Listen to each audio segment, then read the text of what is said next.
বর্তমান যে ছিলেন আমাদের যে বর্তমান চেয়ারম্যান ছিলেন তাজবির আহমেদ সাহেব উনি আসছিল, সাথে আমাদের যে এখানে ফারির যে জাহাঙ্গীর এই যে আপনার যে ইনচার্জ জাহাঙ্গীর আলম স্যার উনি আসছিল। তো এখন হলো আমার কথা হলো, আমরা এত তালবাহানা বুঝি না। বেক্সিমকো আমাদেরকে বিগত সময় আমাদেরকে এই কবরের মধ্যে রেখে দিয়েছে, যে এরকম কবরের মধ্যে মানুষকে রাখে এইভাবে আমাদের গুতেবাসী কবরের মধ্যে পালায় রাখছি।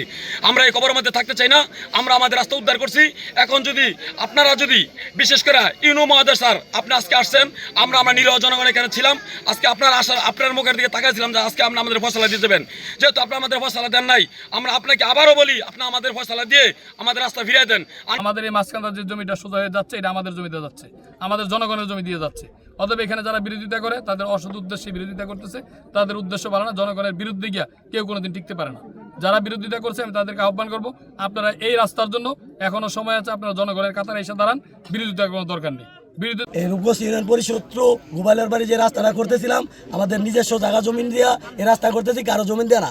কিন্তু এইখানে আপনার কিছু বহিরাগত লোক, পুলিশ হাউজিংয়ের লোক টাকা খাইয়া ঠিক আছে এখানে আইসা আমাদের রাস্তা বাধা দেয় এবং ইউনুসাব দিয়া রাত্র 12টা-1টা বাজায় রাস্তার কাজ বন্ধ করে দিচ্ছে। ঠিক আছে, এরা কার স্বার্থে, কিসের স্বার্থে এই রাস্তা বন্ধ করে দিছে? আমাদের এই এলাকাবাসীর জনদুর্ভোগ সৃষ্টি করতেছে। ঠিক আছে, এটা এলাকাবাসী এবং জনতার সামনে পরিষ্কার করতে হইব। ইউনুসাব আসছিল, ইউনুসাব আমরা এই রাস্তাটার একটা মনে করেন যে ডিক্লারেশন দেওয়ার জন্য আসছেন।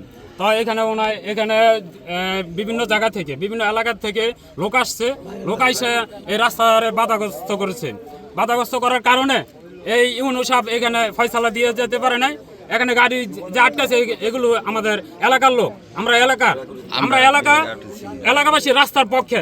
যারা বিপক্ষে আছে ওরা কিন্তু আমাদের এলাকার না, ওরা বহিরাগত ভাড়াটিয়া আওয়ামী দালাল। বন্ধ হয়ে আছে। হ্যাঁ, এই পর্যন্ত এই রাস্তার শুরু বা চালু করার জন্য কেউ এই পর্যন্ত কোনো উদ্যোগ নেয় নাই। কিন্তু আমরা গত 2 দিন আগে দেখলাম যে আলম ভাইয়ের নেতৃত্বে এই রাস্তাটা এলাকাবাসীর পক্ষ থেকে, হ্যাঁ, এলাকাবাসীর সুবিধার কথা চিন্তা করে তারা রাস্তার কাজ শুরু করছিল। হ্যাঁ, এরপরে কিছু দুষ্কৃতিকারী লোক আমি দেখলাম যে রাতের আধারে নাকি তারা কাজটা বন্ধ করে দিছে।